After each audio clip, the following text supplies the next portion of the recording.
ನಾವು ಎಲ್ಲರೂ ಜಗತ್ತಿನ ಪ್ರಸಿದ್ಧ ಲ್ಯಾಂಡ್ಮಾರ್ಕ್ಗಳನ್ನು ನೋಡಲು ಹೋಗುತ್ತೇವೆ. ರೋಮ್ನಲ್ಲಿ ಕೊಲಾಸಿಯಂನ ಗೋಡೆಯನ್ನು ಸ್ಪರ್ಶಿಸುತ್ತೇವೆ, ವ್ಯಾಟಿಕನ್ನ ಅದ್ಧೂರಿ ವೈಭವವನ್ನು ನೋಡುತ್ತೇವೆ ಮತ್ತು ನ್ಯೂಯಾರ್ಕ್ನ ಗ್ರ್ಯಾಂಡ್ ಸೆಂಟ್ರಲ್ ಸ್ಟೇಷನ್ನ ಜನಸಾಗರದ ಒಂದು ಭಾಗವಾಗುತ್ತೇವೆ. ಆದ್ರೆ ನಿಮಗೆ ಗೊತ್ತೇ, ಈ ಪ್ರಸಿದ್ಧ ಸ್ಥಳಗಳ ನಿಖರ ಕೆಳಗೆ ನಮ್ಮ ಕಣ್ಣಿಗೆ ಕಾಣದ ಒಂದು ಸಂಪೂರ್ಣ ಬೇರೆ ಜಗತ್ತು ಅಡಗಿದೆ. ಈ ದಾರಿಗಳು, ಈ ಸುರಂಗಗಳು ಶತಮಾನಗಳಿಂದ ಅಂತಹ ರಹಸ್ಯಗಳನ್ನು ಹೊತ್ತಿವೆ. ಅವನ್ನು ಕೇವಲ ಕೆಲವೇ ಜನರಿಗೆ ಮಾತ್ರ ಗೊತ್ತು. ಮೊದಲು ಹೋಗೋಣ ಇಟಲಿಯ ರೋಮ್ಗೆ. ಪ್ರತಿ ವರ್ಷ ಲಕ್ಷಾಂತರ ಜನ ಕೊಲೋಸಿಯಂ ನೋಡಲು ಬರುತ್ತಾರೆ. ಅದೇ ಆ ಸ್ಥಳ. ಅಲ್ಲಿ ಗ್ಲಾಡಿಯೇಟರ್ಗಳು ಜೀವ ಮರಣದ ಹೋರಾಟ ನಡೆಸುತ್ತಿದ್ದರು. ನಾವು ಮೇಲಿನ ಅರೇನಾವನ್ನು ನೋಡುತ್ತೇವೆ, ಆದರೆ ನಿಜವಾದ ನಾಟಕ ಮತ್ತು ಯೋಜನೆ ಎಲ್ಲವೂ ನೆಲದ ಕೆಳಗೆ ನಡೆಯುತ್ತಿತ್ತು. ಅದು ಹೈಪೋಜಿಯಂ ಎಂದು ಕರೆಯಲ್ಪಡುವ ಜಾಗ. ಇದು ಒಂದು ಸಂಪೂರ್ಣ ಅಂಡರ್ಗ್ರೌಂಡ್ ವ್ಯವಸ್ಥೆ, ಕತ್ತಲೆಯ ಸುರಂಗಗಳ ದೊಡ್ಡ ಜಾಲ.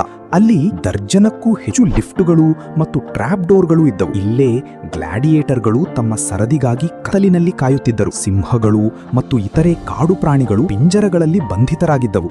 ಅವುಗಳ ಭಯಾನಕ ಗರ್ಜನೆ ಈ ಸುರಂಗಗಳಲ್ಲಿ ಪ್ರತಿಧ್ವನಿಸುತ್ತಿತ್ತು. ಮತ್ತೆ ಹಠಾತ್ ಒಂದು ಲಿಫ್ಟ್ ಮೂಲಕ ಅವುಗಳನ್ನು ಬೆಳಕಿನೊಳಗೆ ನೇರವಾಗಿ ಮರಣದ ಅಖಾಡಕ್ಕೆ ಕಳುಹಿಸಲಾಗುತ್ತಿತ್ತು. ಈ ಸುರಂಗಗಳು ಇಂದಿಗೂ ಅಲ್ಲಿ ಇವೆ. ಆ ಕಾಲದ ಇಂಜಿನಿಯರಿಂಗ್ ಸಾಮರ್ಥ್ಯಕ್ಕೂ ಅಲ್ಲಿ ಆವರಿಸಿದ್ದ ಭೀತಿಗೂ ಜೀವಂತ ಸಾಕ್ಷಿ. ಈಗ ರೋಮ್ನಿಂದ ಹೊರಟು ಜಗತ್ತಿನ ಅತಿ ಚಿಕ್ಕ ದೇಶವಾದ ವ್ಯಾಟಿಕನ್ ಸಿಟಿಗೆ ಹೋಗೋಣ. ಇದು ಕ್ಯಾಥಲಿಕ್ ಚರ್ಚ್ನ ಕೇಂದ್ರ. ಆದರೆ ಪೋಪ್ಗೆ ಅಪಾಯ ಎದುರಾದರೆ ಅದಕ್ಕಾಗಿಯೇ ಶತಮಾನಗಳ ಹಿಂದೆ ಒಂದು ಅತ್ಯಂತ ರಹಸ್ಯಮಯ ದಾರಿ ನಿರ್ಮಿಸಲಾಯಿತು. ಇದನ್ನು ಪಸ್ಸೆಟ್ಟೋ ಡಿ ಬೋರ್ಗೋ ಎಂದು ಕರೆಯುತ್ತಾರೆ.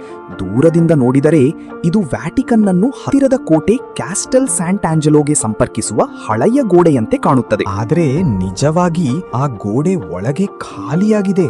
ಅದರ ಮೇಲ್ಭಾಗದಲ್ಲಿ ಒಂದು ಗುಪ್ತ ಕಾರಿಡಾರ್ ಇದೆ.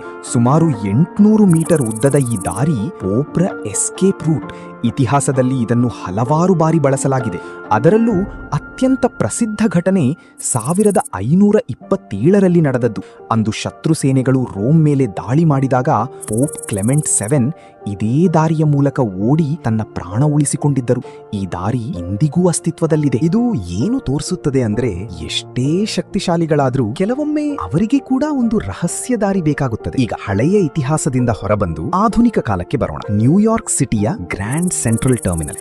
ಪ್ರತಿದಿನ 7 ಲಕ್ಷಕ್ಕೂ ಹೆಚ್ಚು ಜನ ಈ ಸ್ಟೇಷನ್ ಮೂಲಕ ಸಂಚರಿಸುತ್ತಾರೆ. ಆದರೆ ಈ ಲಕ್ಷಾಂತರ ಜನರ ಕಾಲಡಿಯಲ್ಲಿ ಒಂದು ಅಂತಹ ಪ್ಲಾಟ್ಫಾರ್ಮ್ ಇದೆ. ಅಲ್ಲಿ ಯಾವುದೇ ರೈಲು ನಿಲ್ಲುವುದಿಲ್ಲ, ಯಾವುದೇ ಪ್ರಯಾಣಿಕ ಕಾಣುವುದಿಲ್ಲ. ಅದು ಟ್ರ್ಯಾಕ್ ನಂಬರ್ 61, ಒಂದು ಖಾಸಗಿ ರಹಸ್ಯ ರೈಲು ಪ್ಲಾಟ್ಫಾರ್ಮ್. ಇದನ್ನು ನೇರವಾಗಿ ಪ್ರಸಿದ್ಧ ವಾಲ್ಡಾರ್ಫ್ ಅಸ್ಟೋರಿಯಾ ಹೋಟೆಲ್ನ ಕೆಳಗೆ ನಿರ್ಮಿಸಲಾಗಿತ್ತು. ಈ ಪ್ಲಾಟ್ಫಾರ್ಮ್ ವಿಶೇಷವಾಗಿ ಒಬ್ಬ ವ್ಯಕ್ತಿಗಾಗಿ ನಿರ್ಮಿಸಲಾಯಿತು. ಅವರು ಅಮೆರಿಕದ ಅಧ್ಯಕ್ಷ ಫ್ರಾಂಕ್ಲಿನ್ ಡಿ ರೂಸ್ವೆಲ್ಟ್. 1930 ಮತ್ತು 40ರ ದಶಕದಲ್ಲಿ ಅವರು ತಮ್ಮ ದೈಹಿಕ ದುರ್ಬಲತೆಯನ್ನು ಸಾರ್ವಜನಿಕರಿಂದ ಮರೆಮಾಡಲು ಬಯಸುತ್ತಿದ್ದರು. ಅವರು ತಮ್ಮ ಖಾಸಗಿ ರೈಲಿನಲ್ಲಿ ನೇರವಾಗಿ ಟ್ರ್ಯಾಕ್ 61ಕ್ಕೆ ಇಳಿಯುತ್ತಿದ್ದರು. ಅವರ ಆರ್ಮ್ಡ್ ಕಾರ್ ಅವರನ್ನು ರೈಲಿನಿಂದ ತೆಗೆದುಕೊಂಡು ಒಂದು ಖಾಸಗಿ ಎಲಿವೇಟರ್ ಮೂಲಕ ನೇರವಾಗಿ ಹೋಟೆಲ್ ಗ್ಯಾರೇಜ್ಗೆ ಕರೆದೊಯ್ಯುತ್ತಿತ್ತು. ಯಾರಿಗೂ ಕಾಣದೆ, ಯಾರಿಗೂ ಗೊತ್ತಾಗದೆ. ಹೇಳುವ ಪ್ರಕಾರ ಈ ಪ್ಲಾಟ್ಫಾರ್ಮ್ ಇಂದಿಗೂ ಯಾವುದೇ ತುರ್ತು ಪರಿಸ್ಥಿತಿಗೆ ಸಿದ್ಧವಾಗಿಯೇ ಇರುತ್ತದೆ. ಹಾಗಾದ್ರೆ ಮುಂದಿನ ಬಾರಿ ನೀವು ಯಾವುದಾದ್ರೂ ಪ್ರಸಿದ್ಧ ಲ್ಯಾಂಡ್ ಮಾರ್ಕ್ ನೋಡಿದಾಗ ಒಮ್ಮೆ ಯೋಚಿಸಿ ನೋಡಿ. ಬಹುಶಃ ಅದರ ಕೆಳಗೆ